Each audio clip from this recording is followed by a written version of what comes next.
Hello friends, अभय tutorials में आपका स्वागत है। मैं अभय आज आपको डिजीलैब कार्यक्रम के लिए शिक्षकों द्वारा भरे जाने वाले समर्थन फॉर्म के बारे में बताएंगे।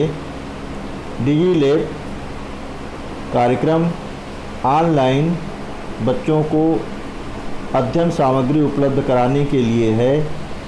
राज्य शिक्षा केंद्र से यह सामग्री प्रत्येक जिला स्तर पर भेजी जाती है और जिला स्तर से जन शिक्षक के माध्यम से शिक्षकों तक पहुंचती है और शिक्षकों द्वारा यह सामग्री छात्रों तक पहुंचाई जाती है। यह कार्यक्रम कक्षा 1 से लेकर के कक्षा 12 तक के छात्रों के लिए चालू है। इसकी सफलता के लिए सभी शिक्षक कक्षा 1 से लेकर के 12वीं तक अध्यापन कार्य कराने वालों के लिए फीडबैक के लिए समर्थन फॉर्म ऑनलाइन भरने की प्रक्रिया राज्य शिक्षा केंद्र द्वारा चाही जाती है। आइए इसके बारे में हम चर्चा करेंगे। आपको इस तरह का एक मैसेज अपने ग्रुप में मिलता होगा जिसमें ब्लू कलर से एक लिंक दिया गया है। इस लिंक को जैसे ही आप टच करेंगे आपको गूगल पर एक फॉर्म खुल जाएगा।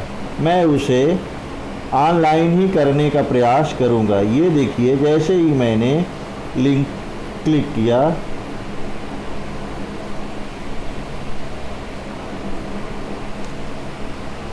जैसे ही मैंने ये लिंक क्लिक किया तो इस तरह का एक फॉर्म आपके सामने आ गया। डिजीलैब पर शिक्षक की भागीदारी फॉर्म। सबसे पहले इसमें लिखा है कि केवल उन शिक्षकों को लिए जिनके विषय के लिए डिजीलैब समूह में सामग्री भेजी जा रही है। सबसे पहले आपका नाम, जो आपका नाम है उसे लिख दीजिए। जैसे मेरा नाम अभय है तो मैंने अभय लिख दिया।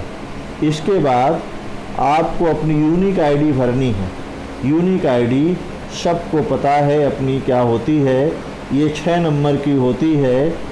मैं अपनी ओरिजिनल यूनिक आईडी नहीं डाल रहा हूँ, लेकिन आप अपनी ओरिजिनल आईडी डालेंगे। इसके बाद जैसे स्क्रॉल करेंगे तो आपका यहाँ मोबाइल नंबर का ऑप्शन आता है। इसमें आप अपना मोबाइल नंबर डाल दीजिए। जो आपका मोबाइल नंबर है, कोई भी मोबाइल नंबर जो आपका चालू हालत में है, आप उसको डाल दीजिए। आपका मोबाइल नंबर सही होना चाहिए। इसके बाद आपको यहाँ से ज़िला चूज करना है। तो ज़िला जैसे ही आप इसको क्लिक करेंगे तो जितने मध्य प्रदेश में ज़िले हैं उन सभी के नाम आ जाएंगे। आप अपने ज़िले का नाम चूज कर लीजिए। यहाँ से आप जैसे ही क्लिक करेंगे आप देखेंगे, मैं सीधी से हूँ इसलिए सीधी जिला क्लिक कर लिया। फिर ब्लॉक का नाम आपको लिखना पड़ेगा। जो आपका ब्लॉक है उसे लिख दीजिए।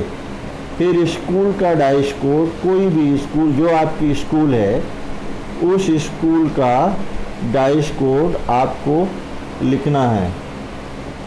अपने स्कूल का डाइस कोड आपको इसमें लिखना है और लिख करके आगे बढ़ जाना है। आप कौन सी कक्षा पढ़ाते हैं, आपको यहाँ से 1 से लेकर के 12 तक की सभी कक्षाएं दी गई हैं। इनमें से आप जिस कक्षा को पढ़ाते हैं उसको क्लिक कर दीजिए। आप 1 से अधिक कक्षाओं को क्लिक कर सकते हैं। आप 1 से 8 तक कक्षाएं पढ़ाते हैं तो उसे क्लिक करके आगे बढ़ जाइए। नेक्स्ट पे अब आप क्लिक कर देंगे तो अगला पेज खुल जाएगा। इस तरह से अगला पेज आपका खुल गया। यदि आप 1 से अधिक ग्रेड पढ़ाते हैं तो कृपया सभी ग्रेड के लिए एक बार सामूहिक रूप से फॉर्म भरें। यानी आपको सभी कक्षाओं के लिए एक ही बार फॉर्म भरना है। आगे चलते हैं। क्या आप अपने कक्षा के विद्यार्थियों के लिए प्रतिदिन डिजीलैब समूह पर साझा की जाने वाली सामग्री देख रहे हैं? जैसे ही क्लिक करेंगे आपको 2 ऑप्शन आएंगे, हाँ और नहीं का। इसमें आप जो करते हैं उसे करना है, क्योंकि मैं करता हूँ इसलिए हाँ कर रहा हूँ। यदि आप अपने विद्यार्थियों के लिए प्रतिदिन साझा की जाने वाली डिजीलैब सामग्री नहीं देख रहे हैं तो इसके क्या कारण है। इसमें 4 कारण दिए गए हैं। इन 4 कारणों में से जो आपको उपयुक्त लगता है उसको क्लिक कर दीजिए। जैसे ही क्लिक करेंगे वो हाईलाइटेड हो जाएगा, ब्लू का चिन्ह बन जाएगा।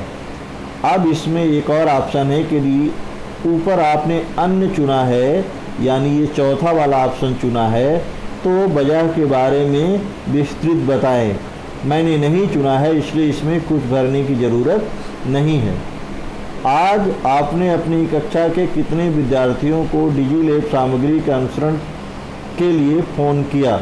आपसे प्रतिदिन कम से कम 5 विद्यार्थियों को संपर्क करने की अपेक्षा है। आपको यहाँ संख्या लिखनी है।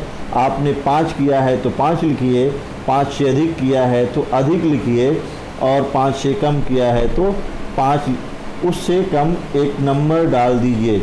यदि आपने आज कम से कम 5 विद्यार्थियों को फ़ोन नहीं किया तो इसके क्या कारण थे। जैसे ही आप इसको क्लिक करेंगे तो ये आ जाएगा, लेकिन आपने ऊपर 6 भरा है इसलिए नहीं आया। यहाँ जब आप ये क्लिक कर देंगे तो ये है, इतना आ गया। फिर यदि पिछले सवाल में आपने कोई अन्य कारण चुना है तो इसका उल्लेख कीजिए। इसको भरने की ज़रूरत नहीं है, ना भरेंगे तो भी चल जाएगा। यदि आपने आज कम से कम 5 विद्यार्थियों को फ़ोन किया है तो इनमें से कोई भी 5 पालकों, विद्यार्थियों, परिजनों के नाम और मोबाइल नंबर यहाँ पर साझा करना है। सभी के नाम और मोबाइल नंबर आप यहाँ लिख दीजिए। क्या आगे चलते हैं। क्या आपने आज डिजीलैब सामग्री से संबंधित विद्यार्थियों को फ़ोन या व्हाट्सएप के माध्यम होमवर्क दिया और उनके पहले किए गए होमवर्क पर टिप्पणी की। इसको आप जैसे ही करेंगे तो इसमें 2 ऑप्शन आएंगे, हाँ और नहीं का। आपने किया है तो हाँ क्लिक करिए, नहीं किया है तो नहीं पर क्लिक कीजिए। आगे, डिजीलैब योजना से विद्यार्थियों को लाभ हो रहा है, इस कथन पर आपके क्या विचार हैं।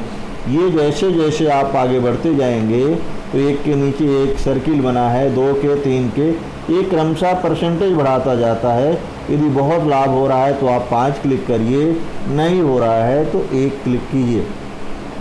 यदि पिछले प्रश्न में आपने कहा है कि विद्यार्थियों को इससे लाभ नहीं हो रहा है, आपने रेटिंग या 1 या 2 दी है, तो आपको ऐसा क्यों लगता है। तो यहाँ पर आपको क्योंकि आपने 5 रेटिंग दी है तो आपको इसकी ज़रूरत नहीं है, लेकिन यदि आप 2 रेटिंग देंगे तो आप यहाँ पर उसका उपयुक्त कारण आप इनमें से जो हैं उसको डाल दीजिए।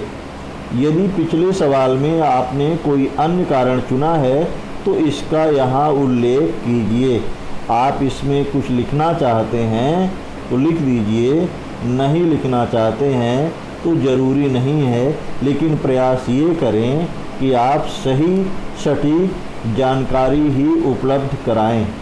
इसके बाद हम नेक्स्ट पर क्लिक कर देंगे। ये नेक्स्ट से आगे बढ़ गए। जैसे ही नेक्स्ट पर क्लिक किए तो हमारे सामने इस तरह का अगला पेज ओपन हो गया। डिजीलैब कार्यक्रम में केवल शिक्षकों के लिए भी समूह बनाए गए हैं जो पालकों के समूह से अलग हैं। एलिमेंट्री में संकुल स्तर पर तथा सेकेंडरी में जिला स्तर पर विषयवार। क्या आप इस समूहों से जुड़े हैं। आप यदि समूहों से जुड़े हैं तो आप उसमें हाँ क्लिक कर दीजिए। क्या आपने दीक्षा ऐप डाउनलोड किया है। हाँ किया है तो हाँ, नहीं किया है तो नहीं। क्या आपने पहला कोर्स प्रशिक्षण से परिचय पूरा कर लिया है। यदि आपने दीक्षा ऐप पर किया है तो हाँ लिखिए, नहीं किया है तो नहीं को क्लिक कर देंगे तो इसमें ऑप्शन आ जाएगा। अब यदि आपने ऊपर नहीं क्लिक किया है तो उसका रीज़न देना पड़ेगा, पर यदि आपने हाँ क्लिक किया है तो रीज़न देने की ज़रूरत नहीं है। यदि पिछले सवाल में आपने कोई अन्य कारण चुना है तो इसका उल्लेख कीजिए। आप यहाँ पर क्लिक करके लिख सकते हैं, लेकिन आपने नहीं चुना है इसलिए लिखने की ज़रूरत नहीं है। अंत में आपको ये लगता है कि ये पूरी इन्फॉर्मेशन आपने सही इनपुट की है, भरी है, तो आपको पीछे जाने की ज़रूरत नहीं है। यहाँ 2 बटन दिख रही हैं, एक बैक की और एक सबमिट की। यदि आपको लगता है कि पीछे हमने कुछ गलत जानकारियाँ भर दी हैं, उनको करेक्शन करने की ज़रूरत है, तो आप बैक बटन से पीछे जा कर के उसको करेक्ट कर सकते हैं। लेकिन यदि आपने सब सही भरा है तो आपको ये सबमिट बटन को क्लिक कर देना है। जैसे ही आप सबमिट बटन क्लिक करेंगे तो इस तरह से आपको स्क्रीन पर दिखाएगा डिजीलीप पर शिक्षक की भागीदारी form, your response has been recorded, आपका रिस्पांस रिकॉर्ड कर लिया गया है। तो दोस्तों, इस प्रकार से आप अपना समर्थन फॉर्म भर सकते हैं। यदि आपको कोई और प्रॉब्लम आती है तो कृपया कमेंट बॉक्स में अपनी प्रॉब्लम लिख दें, मैं उसे सॉल्व करने का प्रयास करूंगा। पूरा वीडियो देखने के लिए आप सभी का बहुत बहुत तहे दिल से धन्यवाद। कृपया आप मेरे YouTube चैनल अभय ट्यूटोरियल्स को सब्सक्राइब कर लीजिए, जिससे जब भी मैं अगला वीडियो डालूं तो आप उसे देख सकें।